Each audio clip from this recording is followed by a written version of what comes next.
It is 2017 and we finally have the official release of the Nike Romaleo 3. Nike has been slacking quite a bit just because Adidas has had enough time to actually come out with 2 iterations of their flagship weightlifting shoe, the Adidas Leistung. But I gotta say, the wait was kind of worth it because this shoe is so impressive.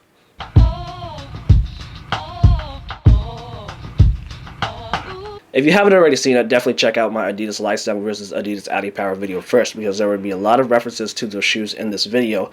But let's just take a look at the Nike Romaleo 3 itself. The Nike Romaleos 3 features a mesh upper that is reinforced by synthetic leather to help with support and stability. The shoe features flywire and a nylon midfoot strap to help with lockdown. Shipped with the Romaleo 3s are 2 interchangeable midsole for soft or firm support. The Romaleo 3 features a honeycomb TPU plate, solid rubber outsole, and a 20mm offset that Nike believes to allow natural movement. I gotta personally say that I had no intentions of buying the Romaleo 3s just because when I saw all the leaked photos on Instagram and various other websites, I thought it was pretty ugly. But when Nike launched the official website without the official colorway and photos, I knew that I had to pick these shoes up when I saw this black and white colorway. Upon first impression, I was quite surprised to see the shoe itself, because when I read a synthetic leather upper, I thought that it would be much like the Adidas Leistung, where it actually felt like leather. But really, when you get the Romaleo 3 in hand, it doesn't really feel like a synthetic upper at all. It feels more like this Independence Day Air Max 90, mesh with a full hyperfuse upper. So if you ever felt hyperfuse, that's what you can expect from the Romaleo 3. The inclusion of 2 different insoles is also interesting to me because one of them is actually softer than the other. To me, this didn't really make sense at all because the whole point of the shoe is to give you as much rigidity and support as possible. The shoe is supposed to help you get maximum force to the ground. The softer insole would only soak up some of that force, so for me, I went straight for the firm insole and just left it in there. At this point, we have 2 different flagship weightlifting shoes, the Nike Romaleos 3 and the Adidas Leistung. But the previous generations of these shoes are also still available. Of course, we can still buy the Romaleo 2 and we can still buy the Adidas Adipower. So which one is right for you?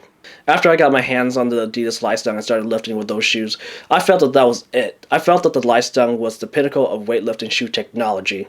I thought that the Leistung was comfortable, it offered the best support, and it offered the best lockdown system. But after getting some time in the gym with the Romaleo 3, I gotta say that there are some things that I like about this shoe a lot better. First off, I gotta say that the fuse/synthetic leather upper is a lot more comfortable than any other weightlifting shoes I've ever tried. As you can see, there is a lot of play and movement in this toe box. It is very soft and I feel that there is literally no break-in period. Secondly, I think that the Romaleo 3 is the sexiest weightlifting shoe on the market right now, and that may be a huge factor in your decision in buying a weightlifting shoe. Like I said in my Leistung versus Adipower video, I'm not a fan of straps on my shoes at all. I think they're a little bit ugly and a little bit tacky. But a lot of people feel the same way about the bolt system on the Leistung. It is something to get used to and something that is very different.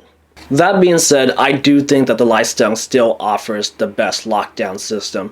It's a lot faster and more accurate than any strap system that we can get. I'm just personally glad that Nike went away from the 2-strap system in the Romaleo 2 and went with just 1 strap in the Romaleo 3. It looks a lot better in my opinion. Like I said, now there are 4 shoes that we can choose from. The Nike Romaleo 2, the Nike Romaleo 3, Adidas Adipower, and the Adidas Leistung. Which one should you choose?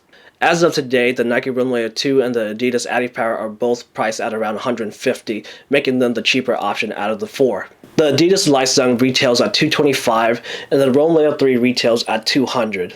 That being said, I bought my Leistung for $150 and I've seen some places list prices at around $135.